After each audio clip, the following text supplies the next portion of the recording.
Hello, I'm Shauna McGee, and I'm here to share more information about testing industry standards. If you've not watched my first video on testing standards yet, I recommend starting there. That video provides a broad overview of what testing standards are, why they matter, and what professional testing entities should be doing. It also explains my background and training in standardized assessment, in case you would like more context on why I'm qualified to speak on this topic. Since that video was released, I've had several people reach out with follow-up questions. So I'm creating a short series of additional videos to help our interpreting community and the deaf community to better understand what we should reasonably expect from our testing systems. My second video covered bias mitigation, and I recommend watching that one next. In this third video, we're going to focus specifically on the job task analysis, which is also called the JTA for short. And the reason this matters is simple. If the testing entity does not understand what interpreters actually currently do on the job, then they cannot build a valid test. A test cannot be fair, valid, or defensible if it is not based on real and current data about real work. That's what the JTA is supposed to provide.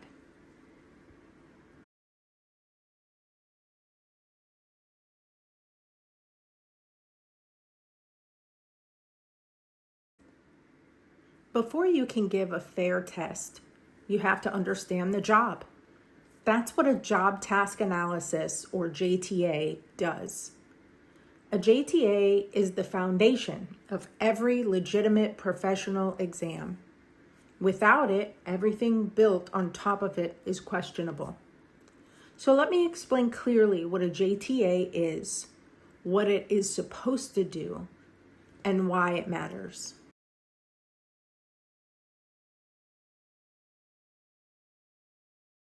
A job task analysis is a large national research project. It's not a meeting behind closed doors. It's not a small committee doing their best guessing. It's not a few people deciding what good interpreting looks like. A JTA asks working interpreters across the country, what do you actually do on the job? And how often do you do it? Not what one region does, not what one program teaches, not what one small group prefers. A real JTA gathers data from a large representative sample of interpreters nationwide. Because if the JTA is not distributed widely enough, it's not valid data and cannot be used to define what normal practice looks like for the profession.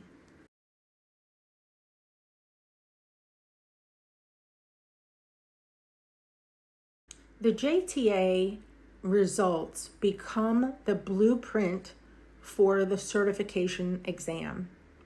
It tells the testing entity what is allowed to be on the test and how much emphasis each skill should receive. This matters because a national test should reflect common practice across the field, not niche work or regional norms. If the exam does not align with the JTA data, then bias is already present before the test is even developed.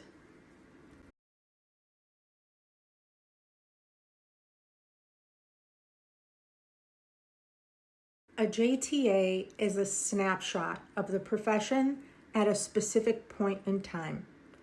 And the problem with snapshots is simple. Jobs change. Under national credentialing standards used by organizations like the National Commission for Certifying Agencies, NCCA, and the Institute for Credentialing Excellence, ICE, a JTA cannot be done once and then ignored for decades. It must be updated often enough to ensure that the test still reflects current practice. Best practice credentialing programs typically conduct a new JTA about every 5 years or sooner if the profession changes significantly, and the interpreting profession has absolutely changed.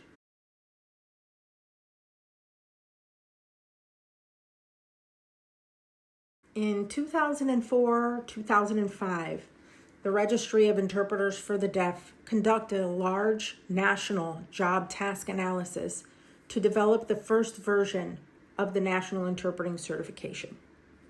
Thousands of interpreters completed long questionnaires describing their actual work. I remember answering those questions, but that was over 20 years ago, and I do not recall seeing another JTA questionnaire distributed to the field since then. That should immediately raise a red flag, because a snapshot from 2005 cannot accurately represent the profession today. We now have more deaf professionals in high-level careers, more specialization, more deaf-blind work, more international sign, more designated interpreting models, and higher expectations for cultural competency and work with marginalized communities. So if the test is still based on an outdated JTA data, then it is measuring an outdated version of the job.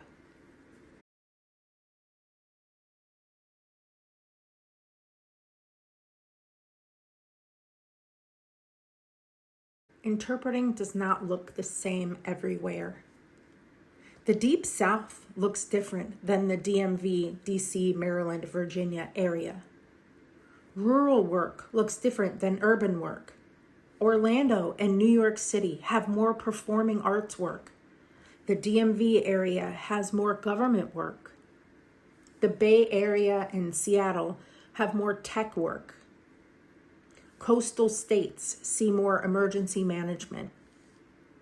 A legitimate JTA intentionally collects data from interpreters across the entire country so that the exam is not built around one region, one style, or one experience.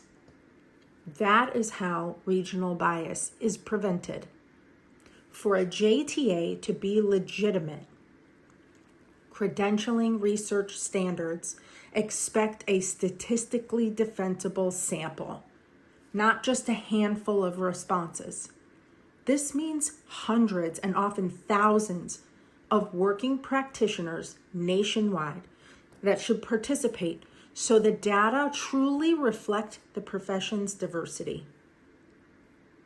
There's no one universal N equals X rule, but if a testing entity cannot show that its JTA was based on a large representative sample of interpreters from across the country, then it cannot claim that the test reflects national practice or that the test developed from that JTA is valid.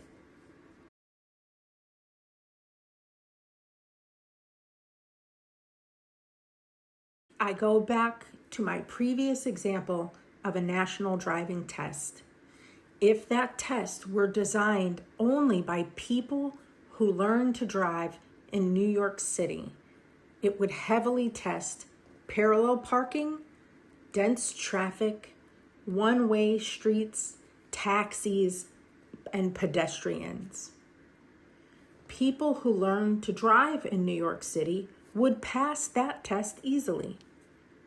People who learned to drive in rural areas or on highways might fail, not because they're unsafe drivers, but because the test was built around someone else's environment. That's regional bias. So what do legitimate systems do? They study how people drive across the entire country, cities, suburbs, highways, and rural roads.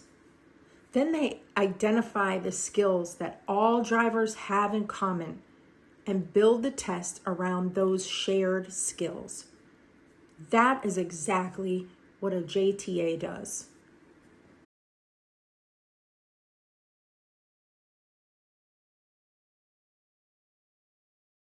A JTA is not about niche work. For example, performing arts interpreting, highly specialized government interpreting, or rare or location-specific assignments. Those are real and valuable parts of our field, but they are not what most interpreters are doing most of the time. A national certification exam should not be built around rare practice. A JTA exists to identify what is common across the profession, not what is exceptional.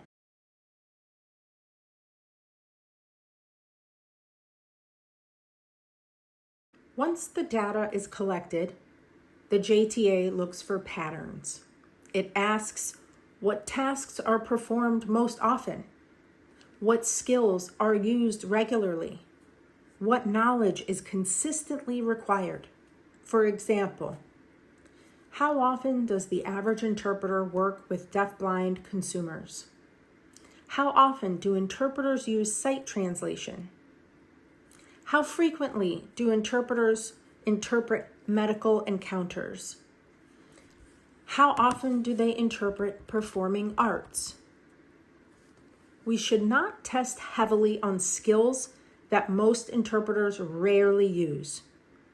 We should test for what most interpreters are actually doing regularly. That is how a test stays fair and valid.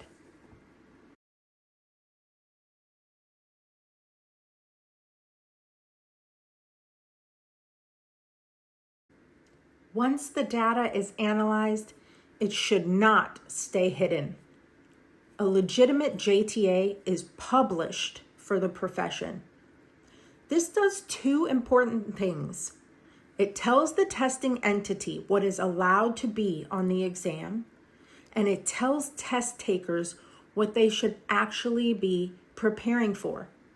Just as important, it tells people what not to expect.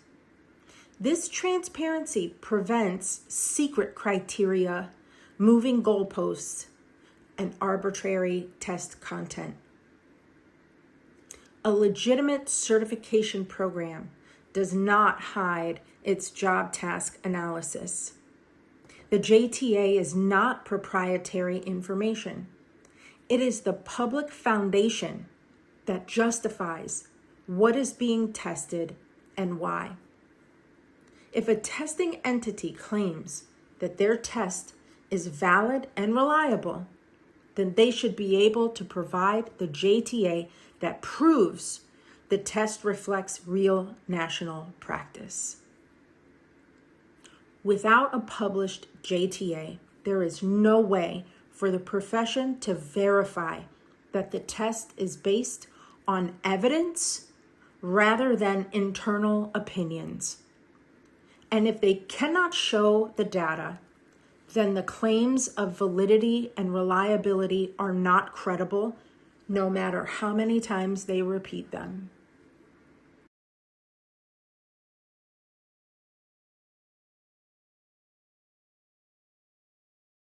The JTA does not create the test. It defines what the test is allowed to measure.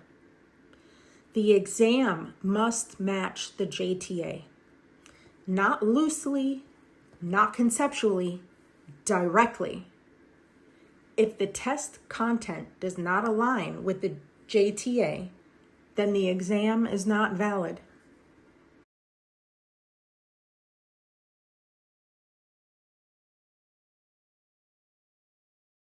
Once the JTA and test content are developed, everything should be reviewed by a neutral third party, not the same company that helped build the test. It has to be a separate, independent reviewer.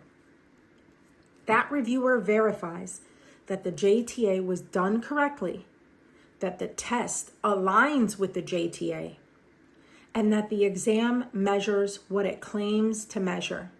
That is how validity is established.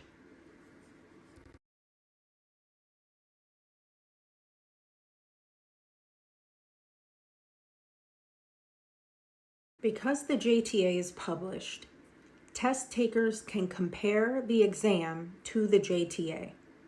If the test does not match, concerns and complaints are not only appropriate, they are necessary. And this is where accountability comes in. Testing boards and organizational board of directors are not passive observers. They have a direct responsibility to provide oversight and supervision to ensure testing industry standards are being followed. They are responsible for asking hard questions, demanding evidence, and requiring documentation that proves the exams are valid, reliable, and aligned with current practice. If board members do not understand testing standards, they cannot provide meaningful oversight. And when oversight is missing, testing entities are allowed to operate without accountability. If standards are not being followed, it is the board's responsibility to correct the problem, bring in qualified experts, and ensure the system is rebuilt in a way that meets professional requirements.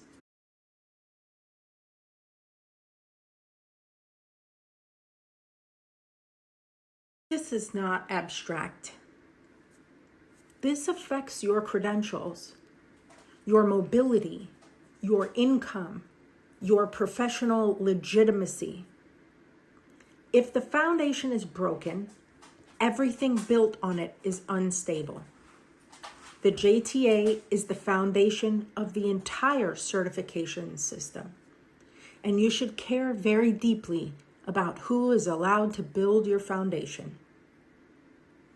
At the end of the day, interpreters are paying real money for these exams, and our careers depend on the results. So it is not unreasonable to expect transparency, evidence, and accountability from the systems that profit from certification testing. If a testing entity cannot produce a current, legitimate job task analysis that reflects the real work interpreters are doing today, then they cannot honestly claim that their exams are valid. And no professional should be required to pay into a system that refuses to prove the exam is built on real evidence.